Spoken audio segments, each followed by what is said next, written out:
Hello, everyone. My name is Ipet Suruga again from ILO, International Labour Organization.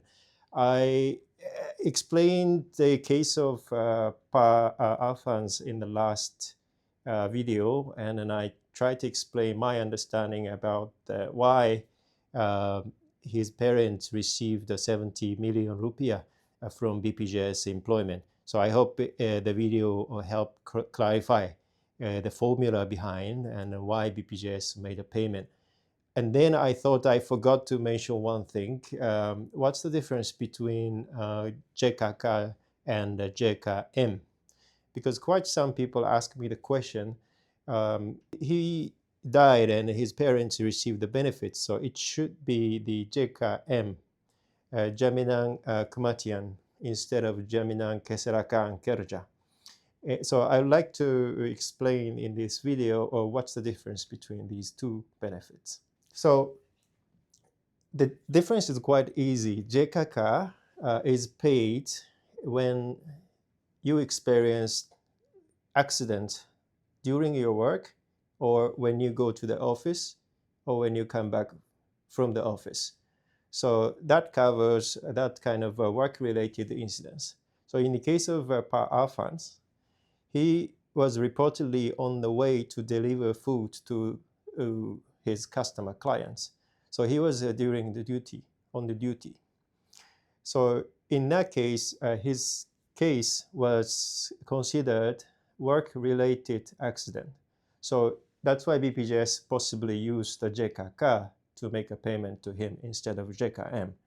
There are some more difference in the policy design here. As you see, first of all, contribution rate is a bit higher for JKK. And the contribution rate is ranged between 10,000 rupiah and 207,000 rupiah, depending on your reported earnings. So in the case of Pak Affan, he reported 1 million rupiah as his earnings, and 1% of 1 million rupiah, he paid 10,000 rupiah every month for the last 2 months before he experienced the accident. And he was also paying 6,800 rupiah per month to JKM. So in total, he was possibly paying 16,800 rupiah to BPJS for these two schemes. That's my understanding from the media and the BPJS articles. In terms of benefit, there are similarity. First of all, there are three major benefit package. If you haven't looked at the videos I posted in the last video, I explained three different packages under JKK, and there are two lump sum components. One is called a periodic compensation benefit, that is 12 million. So this is a fixed allowance. Funeral grants or funeral compensation, that is 10 million rupiah.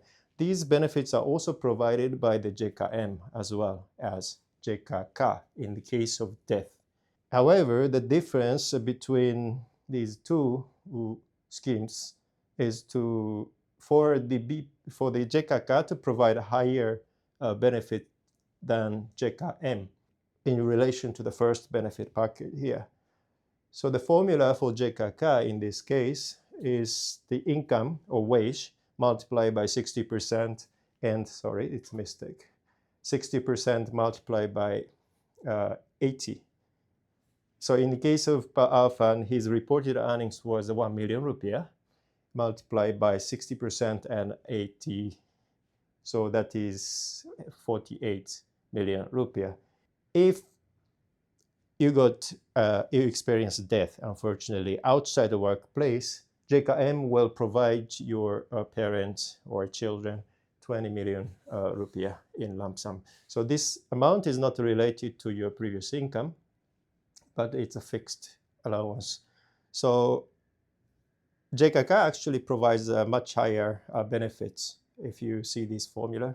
There are similarities, but also difference in the benefit package. So occupational accidents are treated more seriously than natural cause death in this case.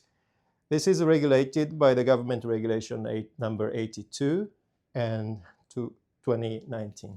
I hope that's helpful, and I would like to have any questions in the comment box. Thank you very much.